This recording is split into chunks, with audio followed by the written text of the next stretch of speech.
todos los que estamos aquí creo que concordamos en que el apóstol Pablo fue un hombre con un conocimiento vasto, un hombre que, podemos decir, marcó un punto en la historia del cristianismo por todo lo que pudo abarcar. No sé ustedes qué pensarán, pero yo no siento que yo le llegue a la mitad al apóstol Pablo, ni en conocimiento, ni en espiritualidad, porque fue un hombre que verdaderamente se dedicó a la obra misionera de lleno. A lo mejor los que se están riendo si piensan que le llegan más allá de los trabajos. Bueno, está bien, cada cual tiene su propio concepto. Yo pienso que yo no le llego ni a la mitad al apóstol Pablo. Y el mismo apóstol Pablo, escribiéndole a la iglesia de Corintios, en 1 Corintios capítulo 9, versículos 26 y 27, dice: así que yo de esta manera corro, no como la aventura, de esta manera peleo, no como quien golpea al aire, sino que golpeo mi cuerpo y lo pongo en servidumbre, no sea que habiendo sido heraldo para otro, yo mismo venga a ser eliminado. Señor, gracias por tu palabra, bendícela en nuestros corazones, que se grabe en nuestra mente y que podamos ponerla por obra. En el nombre de Jesús, amén. ¿Por qué te pongo el ejemplo del apóstol Pablo? Porque al igual que nosotros, el apóstol Pablo también fue misionero, también desempeñó el trabajo misionero y abarcó muchos lugares. Y cuando leo este versículo, lo primero que me llama la atención es que dice: corro, pero no como la aventura, ni tampoco tiro golpes al aire. Nosotros como líderes no podemos hacer cosas por emocionalismo. No podemos hacer cosas a la ligera. Cuando nosotros vayamos a hacer algo, tenemos que hacerlo con un propósito fijo, con una meta clara. Porque él está diciendo: yo cuando tiro golpes no es al aire. No sé si han visto en el boxeo, cuando el boxeador está entrenando y empieza a tirar golpes, eso es tirar golpes al aire. Pero ese boxeador que se ha preparado ahí, cuando va a un ring a pelear, él no va a tirar golpes al aire. Él sabe que tiene que proyectar un golpe al oponente. Y nosotros, como misioneros, tenemos que saber que todos los planes que hagamos en las misiones, que todos los proyectos, tienen que tener una meta fija. Te digo porque yo mismo experimenté en una de las misiones que llevo que perdía el tiempo. ¿Por qué perdía el tiempo? Porque tiraba golpes al aire. No tenía una meta fija. Invertí tiempo en personas que al final no tenían un interés y me pasé trabajando con ellos aproximadamente 2 años. Al final fue un golpe al aire. ¿Por qué? Porque abrí una célula en su casa. Por eso me gustaba mucho lo que decía, creo que mi hermana Rosy, cuando dice: el discipulado, que lo pasen en la iglesia, para que se acostumbren a venir a la iglesia. Yo les di el discipulado a esas personas. Primeramente, hicieron el paso de fe conmigo. Les di primero, segundo discipulado, vinieron, dieron el candidato a miembro aquí. Yo quise seguirlos preparando y después abrí una célula en su casa y ahí estuve casi 2 años dándole la célula. Al final, hoy por hoy, no se congregan en la iglesia, no van a la misión. Incluso les dije: les queda una iglesia bautista cerca, vayan a esa. Tampoco han ido. ¿Qué fue eso? Un golpe al aire, una pérdida de tiempo. Creo que todos nosotros hemos pasado por eso. ¿Y cuál es mi sistema ahora? Yo voy, me dan, cuando Rosy en el grupo pone un nuevo convertido, yo voy, lo visito 3, 4, hasta 5 veces. Si ya veo que esa persona no tiene interés, que fue que dio el paso de fe porque prácticamente lo empujaron, pues vamos a ser realistas. Vamos a ser realistas. Yo invito a alguien aquí a la iglesia y yo quiero que esa persona haga el paso de fe. Entonces cuando hacen el llamado, muchas veces yo le impulso, le digo: madre, ve, camina, mira así. Y la persona se siente presionada y pasa, pero no es porque realmente lo siente. Entonces cuando el misionero va a visitarlo, esa persona no tiene ningún interés. Vino un día a la iglesia para complacer a un primo, una hermana, hizo el paso de fe, pero... Entonces nosotros tenemos que saber en nuestro trabajo misionero cómo hacer las cosas. Si usted ve que esa persona no está dando frutos, si usted ve que usted va y le visita y esa persona no tiene ningún interés, mi hermano, no gaste más tiempo. No gaste más tiempo en eso. Si vamos a dar un golpe, vamos a dar un golpe certero. Porque cuando yo reviso que ponen los nuevos convertidos, veo que hay una cantidad tremenda. Entonces, si yo le estoy dedicando tiempo a una persona, es tiempo que dejo de dedicarle a otro. Es tiempo que dejo de dedicarle a otro y nosotros tenemos que aprender a tratar estrategias certeras. En todos los territorios no funciona del mismo tipo. En Villanueva, cuando yo cogí Villanueva, yo recuerdo que Ellos hacían visitas a todos los líderes que habían pasado atrás de mí. Hacían visitas, le hacían mandado a las personas. No hubo forma en que creciera la misión. No hubo forma. Entré yo, empecé a usar otra estrategia distinta, abrí 2 células en Villanueva y para la gloria de Dios, Villanueva llegó a 16 personas, que eso jamás se había hecho. Después sucedieron las cosas, bueno, y se disolvió, pero hubo un trabajo que yo hice y me funcionó. ¿Por qué? Porque dije, bueno, si ya ellos visitaron, le hicieron mandado a la gente y eso no funcionó, eso fueron golpes al aire. Vamos a abrir células. Y cuando visitaba a alguien le decía, dime, ¿tú crees que pueda venir aquí los jueves y compartirte una palabra? No, sí. Y ya después ellos sintieron la necesidad de ir. Pero sin embargo en el llano no me funciona esa estrategia. Entonces tenemos que saber cómo trabajar en nuestros territorios. Saber el territorio que estamos llevando y cómo yo voy a trabajar ahí de manera que ni yo pierda tiempo, ni yo pierda, porque muchas veces también hasta recursos invertimos y no nos funciona. Hablaba con Elier el otro día, dice que él llegó a la iglesia y eran como 15 personas aproximadamente. Dice que Yusi se embulló, le hizo una actividad a los niños, invitó a los padres.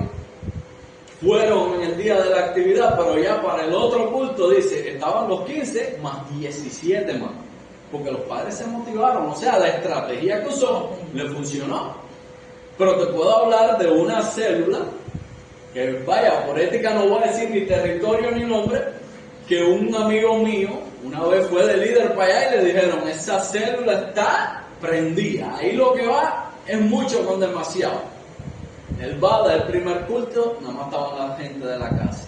Va a ir del segundo culto, nada más estaba la gente de la casa. Cuando da el tercero, él se acerca a uno de los de la casa y le pregunta, ven acá, ¿qué pasa aquí? Porque a mí me dijeron que aquí había 20 y pico de personas. Le dice, no, mira, lo que pasa es que aquí todos los meses, el último jueves de mes, se hace una actividad, se compra un cake y entonces la gente viene. Estás perdiendo recursos por gusto. ¿Por qué? Porque están yendo, ¿por qué? Por los panes, por la pesa.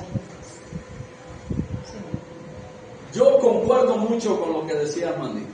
Y en mis misiones yo se lo digo. Yo aquí no vengo a predicar.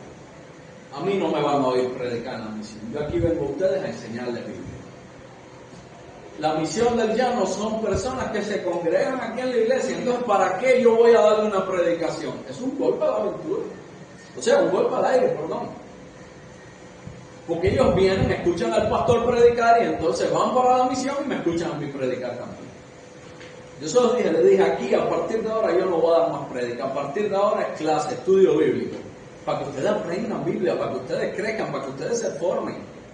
¿Para qué? Para que eso sea un golpe contundente, porque el día de mañana yo tengo, vaya, vamos a ponerlo de esta manera, tengo que salir a algo, me compliqué o algo, el culto no se deja de. Porque yo sé que yo puedo llamarle y decirle, mi hermano, mire, tengan un tiempo de oración, compartan un versículo bíblico, hagan algo, y el culto no se para. Entonces, nosotros como misioneros tenemos que aprender a dar golpes contundentes. No podemos tirar golpes al aire. Tenemos que dar golpes contundentes. Saber que el plan que yo tracé va a ser efectivo. Y si no está siendo efectivo, entonces cambia de estrategia. Si una estrategia no te está funcionando, cambia de estrategia. Lo segundo que dice es, sino que golpeo mi cuerpo y lo pongo en servidumbre. Ahora, no solo debemos someter al cuerpo. Te voy a contar algo que lo viví yo aquí. Cuando hacían esos ayunos de 3 días, se veía, podemos decir, quizás como una competencia. Y si tú no llegabas a los 3 días, tú no eras espiritual. Mientras más ayuno tú hacías, más espiritual tú eras. Y me gustó mucho cuando el pastor Raidel llegó aquí y dijo, usted haga cuando usted pueda. Nieve hace 5 días de ayuno. Gloria a Dios, yo no puedo llegar al quinto. Yo no puedo llegar al quinto, pero eso no me hace menos espiritual que Nieve. ¿Me entiendes? Yo someto mi cuerpo a servidumbre, pero lo someto hasta donde puedo. Yo recuerdo que éramos Douglas, Yamani, Carlos y yo, no este Carlos, el otro, Flaco Altubón, de hecho, tu predecesor. Y nosotros a veces apartábamos tiempo de oración y decíamos, vamos a hacer un ayuno en 3 días. Douglas llegaba a los 3 días, Yamani llegaba a los 3 días, Carlos llegaba a los 3 días, pero Lemuel nunca pudo llegar al tercer día. Ya siempre el segundo día y medio eran unos dolores de cabeza tremendos y yo, ay Dios mío, y con pena y me sentía menos espiritual que ellos. ¿Por qué? Porque al final tenía que comer. Pero esto no es una competencia, mi hermano. Esto no es ver quién somete más el cuerpo. Esto es agradar a Dios. Yo someto mi cuerpo para agradar a Dios, no para parecer más espiritual delante de ustedes. No es para parecer, es para agradar a Dios, para buscar llenarme de Dios, pero no es para parecer más espiritual que ninguno de ustedes que está aquí. Y como mismo te digo, someter al cuerpo, hay otras cosas que nosotros como cristianos tenemos que someternos. Y una de ellas es el orgullo. Hay tres cosas que tumban a un hombre o una mujer de Dios. Y las vemos reflejadas en las tres tentaciones de Jesús. Deseos de la carne, orgullo y el dinero. ¿Por qué deseo de la carne? En el caso de Jesús lo tentó ¿con qué? Con la comida. Es un deseo de la carne, una necesidad que tiene la carne de comer. Pero como mismo te digo comida, te digo sueño, te digo deseo sexual. Yo a mi esposa cuando estábamos noviando yo le decía, ¿tú crees que yo te puedo hacer infiel? Y ella me dijo, no, pero en nombre de Dios, ¿cómo me vas a ser infiel? Le dije, pues te equivocas. Sí puedo serte infiel si se dan las condiciones. Porque el rey David, el hombre, conforme al corazón de Jehová, cayó en adulterio. Entonces yo le dije a ella, para que eso no pase, ¿qué tienes que hacer? Tienes que cuidarme a mí y yo tengo que mantener mi relación con Dios. Pero aparte de eso, también hay tentaciones que hay que evitar. Porque muchas veces nos sentimos muy fuertes con una tentación. Y entonces como que jugamos con eso y tanteamos, ay no, yo no voy a caer. Mi abuela me contaba que había un líder de célula, que no recuerdo si era él el que era casado o una muchacha que estaba en su célula. La cuestión es que mi abuela se acercó a él y le dijo, mijo, no acompañes más a esa muchacha a la casa porque pueden caer. No, tranquila, entre ella y yo no hay nada, yo simplemente la acompaño para que ella no se vaya sola. 3 meses después, cayó en adulterio con la muchacha. ¿Por qué? Porque se creyó que era fuerte. Me gustaba lo que decían en el curso para preparación de pastor. El pastor que impartía el curso dijo algo que es real. Dijo, si usted es un hombre y va a visitar a una mujer, no vaya solo. Aunque esté todo abierto, aunque esté la ventana abierta, nada más por causa del testimonio, no vaya solo. No vaya solo. Tienes que ir con alguien. Entonces, esta es la primera. La segunda, vamos a dejar el orgullo para el final, el dinero, la finanza. ¿Por qué la finanza? También en ese curso los pastores nos decían, un pastor no es el mejor pagado en Cuba. Un pastor no cobra un gran salario. Pero ¿sabes algo? El día que, al menos es mi concepto, el día que yo sea pastor, y se lo decía a mi esposa cuando conversábamos, le decía, tú y yo no podemos meternos a hacer otro negocio.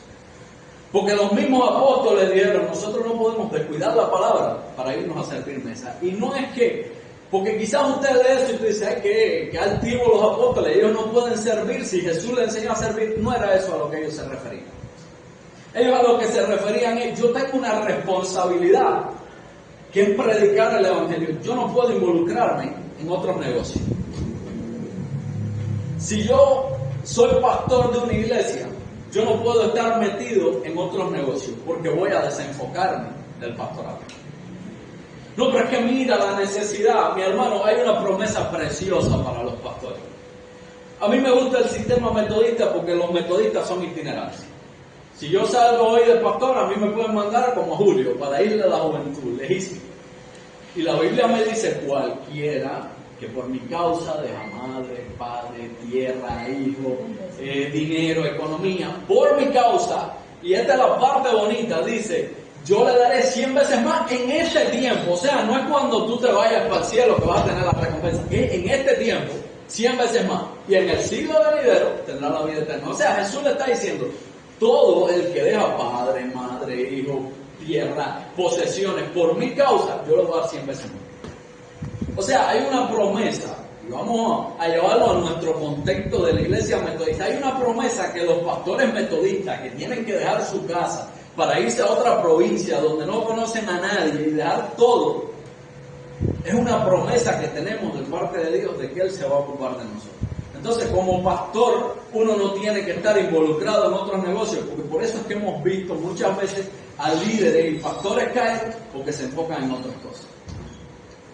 No, porque me compré un caballo y voy a poner el coche a tirar pasaje. Y entonces te enfocas en el caballo y te olvidas de predicar la palabra.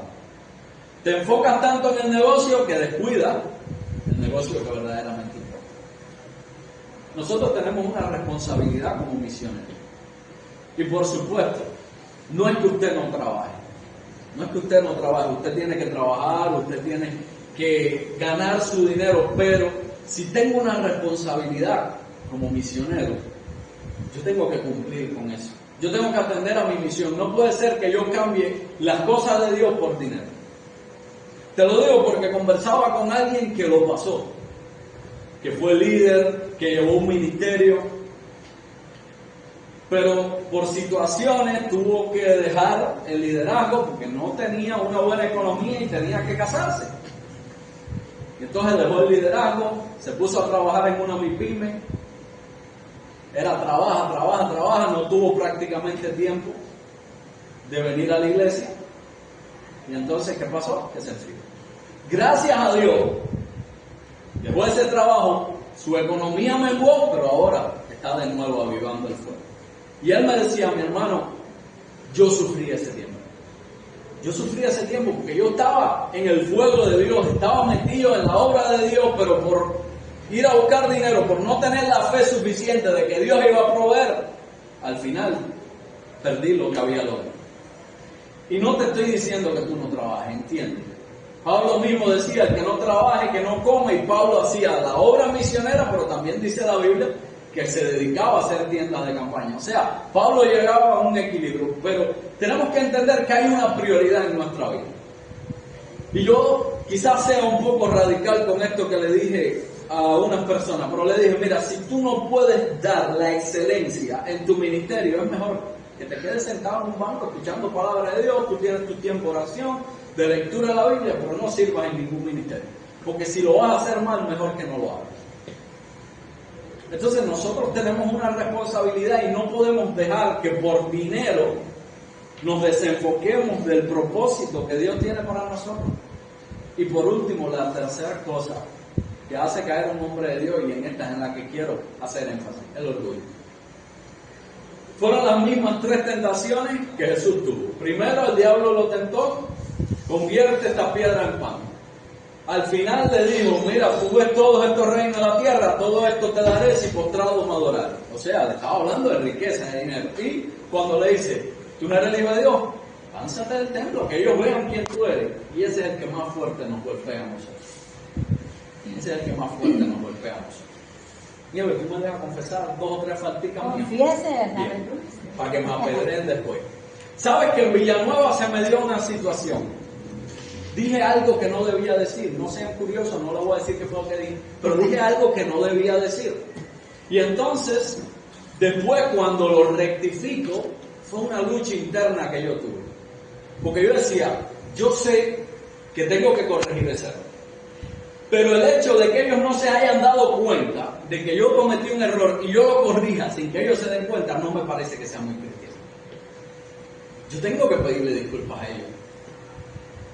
Y qué difícil es para un líder tener que pedirle disculpas a uno que está por debajo de ti, no en espiritualidad, no, sino que está bajo su mando.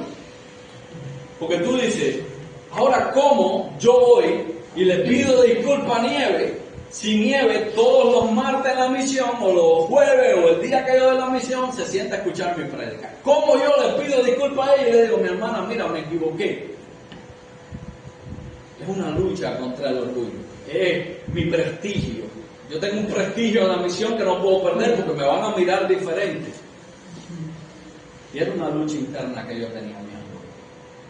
Era una lucha interna porque yo decía, imagínate tú, ahora yo voy y le digo eso, van a decir, pues bueno, entonces esto es un pamplinoso porque viene aquí, nos predica los martes, pero mira lo que nos dijo y ahora está corrigiendo el error. ¿Quién quita que todo lo demás que haya dicho no sea un error? Es fuerte. Tuve que apretarme los pantaloncitos y en el culto le dije, mi hermano, miren, quiero pedirle disculpas. Porque esto que les dije así, los dije por tal de no lastimarlos a ustedes, pero cuando vamos a la Biblia dice esto, así. Entonces, no es lo que yo les dije, es lo que dice la Biblia. yo les pido perdón a ustedes. Si mi prestigio al final se ve afectado, si el día de mañana llaman a la profe Nieves de Villanueva y le dicen, Nieves, mira, el misionero dijo esto y Nieves tiene que tomar la medida y decirme, hermano, no te puedo tener más de misionero en Villanueva. Ok, pero mi prestigio y mi orgullo no puede hacer que yo pierda el temor de Jehová. No puede hacer que yo deje de hacer las cosas con excelencia y bien. Puedo hacer. Y como mismo te digo eso, también está por otro lado el hecho de que hago las cosas y quiero sobresalir más que los demás. Hago las cosas para que me vean. Hago las cosas para que los demás vean que yo soy espiritual. Porque muchas veces lo hacemos así. Esos ministros, que Dios me perdone, pero para mí eso no es ni ministrar. Esos ministros que vienen y empujan. Y recibe, y le parten el cuello a uno. Yo irónicamente yo le dije a uno, mi hermano, púntate formola aquí.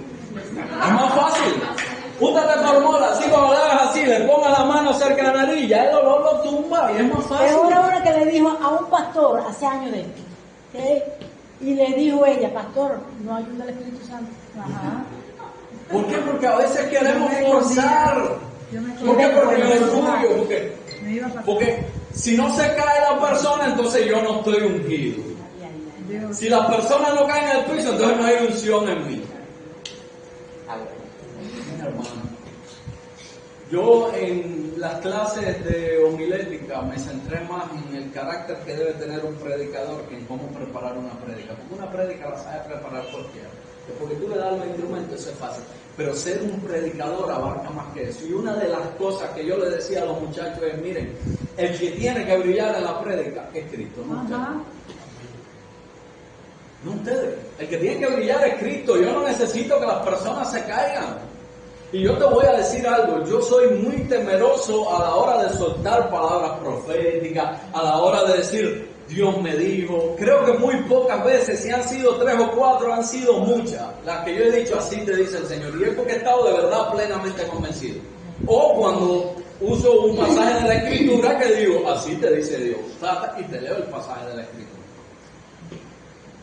Pero no puede ser que por yo sobresalir haga cosas que no debo hacer. Te voy a decir que yo, cuando me empecé a congregar acá en la catedral, una de las cosas que hice fue empezar a orar por el don de lengua. A mí nadie me impuso mano, a mí nadie... Yo te puedo decir que quizás a la semana de yo estar orando, ya yo recibí el don de lengua sin que nadie me lo impusiera. Ahora tú dirás, ay, qué egocéntrico, él nadie tuvo. No, tuve una lucha tremenda. ¿Sabes por qué? Porque lo había recibido, pero para poder hablar de lengua me pasé año y pico, porque yo no me lo creía. ¿Sabes por qué? Porque el temor que había en mí de oír a las personas allá adelante hablando, y yo decía, bueno, Señor, ¿y no será que yo estoy imitando a aquel? Y si yo lo que estoy es payaseando, porque yo oía a muchos jóvenes que a veces jugando, ok, a ver, no es que yo lo vea mal, pero ellos chivando venían y decían, y yo decía, ¿y si yo estoy en esa payasada también? Y si a mí lo que se me está pegando es esa payasada y no estoy hablando en lengua y lo que voy es a pasar pena. Pero aparte de eso, mi mente me decía, acuérdate de la blasfemia contra el Espíritu Santo. Entonces yo decía, yo no puedo, por hacerme más espiritual, ponerme a hablar en lengua cuando yo no las hablo. No puedo. Y era una lucha. Y te puedo decir que varios, cada vez que hacían un llamado para la lengua, cada vez que venía el Pentecostés, después pasaba para allá adelante. 4 veces me caía al piso, ninguna es en mí. La primera, paso allá adelante para recibir el don de lengua. El que está delante de mí choca conmigo, me caigo al piso, porque me empujó. Segunda vez, paso allá adelante. Cuando eso, tropiezo y caigo de rodillas, ya me daba pena pararme. Tercera vez, cuando están ministrándole al que está delante de mí, coge, me da un golpe en el pie, tuve que agacharme del dolor, ya me quedé ahí. Y la cuarta vez, pasó como le dije, viene el ministro de Dios, recibí tremendo empujón y me caí para el piso. Ninguna de las 4 fue genuina. Nunca recibí don de lengua. Y lo sufrí. porque yo quería hablar lengua. Y hoy por hoy te puedo decir que rara vez yo me paro en el altar y cuando predico hablo en lengua. Lo hago cuando lo siento, cuando siente que fluye, pero no es porque yo me voy a hacer más espiritual de decir, así te dice Dios. Aquí, para que la gente vea que yo soy espiritual. ¿Sabes por qué yo supe que recibí el don de lengua y me convencí plenamente? Porque un día tengo un sueño y en ese sueño yo estoy orando por una persona y en el sueño empiezo a hablar en lengua. Y cuando me despierto estaba hablando en lengua. Pero dije, bueno, déjame ver, no vaya a ser que sea que me empaché anoche y tuve un mal sueño.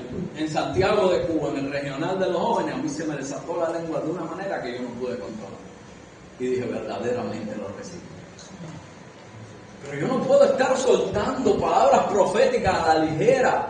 No, porque sí, para emocionar a la gente. Para que la gente se sienta bien, para que la gente diga, wow, clase ministro de Dios. No. Nosotros no fuimos llamados a impresionar. Nosotros fuimos llamados a dar una palabra de parte de Dios. Y yo sé que todos los que estamos aquí estamos capacitados para eso. Yo admiro mucho a los pastores metodistas. Los admiro porque es una obra linda. Ser pastor en Cuba no es algo fácil. Y si hay algo que yo me he tratado de implantar yo mismo es ser original, no imitar a nadie. Yo admiro al obispo Ricardo Pereira, me encanta cómo él predica, me encanta su ministerio, pero yo no imito al obispo. Me encanta mi pastor, pero tampoco lo imito. ¿Por qué? Porque quiero ser original y como misioneros no podemos estar imitando a otros para tratar de... Si tú eres mujer, no trates de imitar a Yesenia Ten para que la gente diga, wow. Si eres hombre, no trates de imitar a Dante Gebel. Sé original, sé tú mismo. Siendo tú mismo te va a resultar fácil. Y como mismo te digo que admiro a Ricardo Pereira, como mismo te digo que admiro a Ray del Baño, a todos esos. Aquí en los misioneros no se me ofendan los demás, pero hay uno de ustedes que yo lo miro cantidad y esa persona probablemente no sepa ni que yo lo miro. Es genuino, es una persona que me encanta como predica y es una persona que yo le vivo dando chucho a cada rato y sí voy a decir el nombre, el negrito. Aquel que tuve mareado ahí atrás. ¿Quieres que te diga por qué yo admiro a Papucho? Y es porque, fíjate que yo lo vi predicar, nunca se me olvida esa prédica, sobre la hormiga que trabaja de Proverbio, en un ayuno. Cuando yo lo vi predicar, yo digo, wow, qué tremendo, clase de palabra de parte de Dios. Déjame desprestigiarlo un poquito y vamos a seguir elogiándolo antes. Pero, ¿por qué desprestigiarlo? Porque quizás muchas personas miren a Papucho por arriba del hombro, porque bueno, Papucho no es un hombre que tenga muchos estudios. Papucho fue un deportista, se enfocó más en el deporte. Pero sin embargo, el día que yo lo vi dar esa palabra de parte de Dios, original, como Él es, genuino, no fue que trató de imitar a nadie. Una palabra tremenda y yo me quedé impactado, digo, wow, ¿tú sabes qué es lo que pasa con él? Y esto sí recibe los papuchos, porque esto es para ti, que muchas veces él mismo no se cree el potencial que Dios ha puesto en él. Muchas veces él no se da cuenta del potencial que Dios ha puesto en él. Pero yo, desde que oí esa palabra, fíjate que a todo el que tengo oportunidad de conversar, yo digo, oye, de verdad que ese negro Dios lo usa. Entonces, yo no tengo que sobresalir, yo no tengo que tratar de dar el último rema, porque es que por tratar de impresionar, por tratar de buscar las últimas revelaciones que salen en prédica como la cuatrinidad, Jesús es una cesárea divina, todas esas locuras y esa cantidad de disparates que usted ve a pastores de años, porque esa persona que dio esas dos prédicas era una pastora usadísima. Nadie puede decir que no, una pastora usada en dones, en talento, en predicación, con tremenda sabiduría. Pero es que ya se metió demasiado profundo, quiso buscar la última revelación. Y entonces termina metiéndose en cosas que no debe. Déjame decirte, mi hermano, tu orgullo, tu prestigio, nada de eso es importante. Nada de eso es importante. Aquí lo importante es agradar a Dios. Aquí lo importante es dar una palabra de parte de Dios, que las personas se sientan identificados. Y lo triste es que muchas veces oigo a las personas que dicen la juventud está perdida. Es verdad que la juventud hoy en día anda en malos pasos, pero ¿sabes qué? Más que la juventud, los ancianos y los líderes están más perdidos. Mi hermano, ¿cómo tú vas a decir eso? Ahora te voy a explicar por qué. El problema es que la juventud todavía se puede corregir. Pero sin embargo, Lemuel, que lleva 30 años en el Evangelio, que se cree que se la sabe toda, que se cree que sabe más Biblia que todo el mundo, entonces Carlos, que lleva 2 años en el Evangelio, no puede venir a corregirlo. Porque Lemuel le va a decir, lleva 2 años aquí, ¿qué tú me vas a enseñar a mí? Si yo he leído más Biblia que tú, yo he pasado más seminario que tú, yo sé más que tú me vas a corregir a mí. Y pasa. Personas que llevan 70 años en una iglesia, pero están cometiendo un error y son tercas y no quieren aprender. Y tú le dices algo, no, no aceptan la corrección. ¿Por qué? Porque se sienten que si yo acepto un consejo de parte de él, siento como que me estoy rebajando, siento como que estoy mal, estoy perdiendo mi prestigio como predicador, estoy perdiendo mi prestigio como misionero. No, mi hermano, el orgullo no cabe con el cristiano. Como cristianos tenemos que aprender a ser humildes. La cualidad más bonita que puede tener un cristiano es la humildad. Porque aún el mismo apóstol Pablo, que quizás usted no le ha cogido ningún detalle ni ningún fallo, déjame decirte que yo sí le cogí 2 detalles en los que Pablo falló. Uno de ellos fue que Pablo predicaba sobre no circuncidarse, pero cuando él coge a Timoteo, lo primero que hace es que lo manda a circuncidar. No sé ustedes cómo lo verán, y no estoy juzgando a Pablo, pero ahí actuó un poquito y poco. Y la segunda fue cuando él lo están juzgando y el sumo sacerdote manda que le den una bofetada, y Pablo como que se exalta un poquito y dice: usted manda a que me abofeten en contra de la ley. Y le dice: hipócrita, así mismo Dios te va a hacer a ti. Algo así parecido. Y entonces le dice uno: tú no respetas al sumo sacerdote. Y Pablo como que se retracta. Dice: no, discúlpeme, yo no sabía que era el sumo sacerdote, porque dice que hay que respetar a la autoridad. O sea que hasta el mismo Pablo, ahí en ese momento, tuvo que rectificar y pedir disculpas.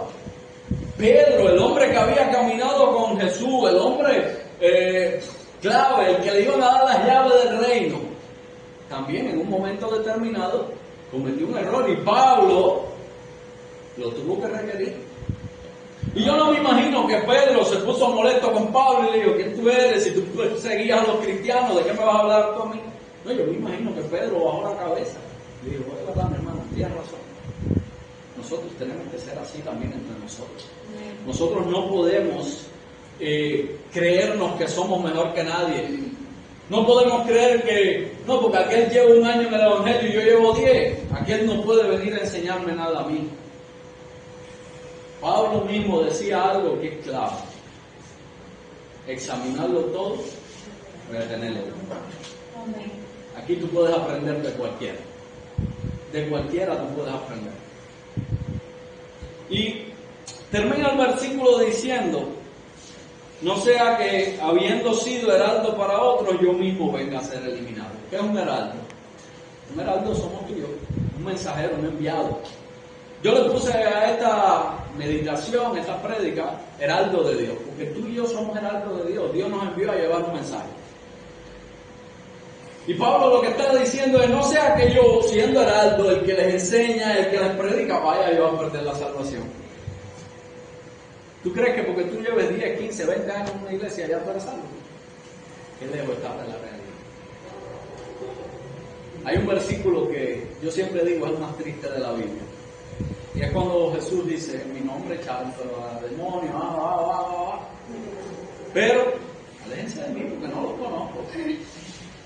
Porque yo me paraba en el altar e inflaba y empujaba a Carlos, y Carlos caía, y la gente: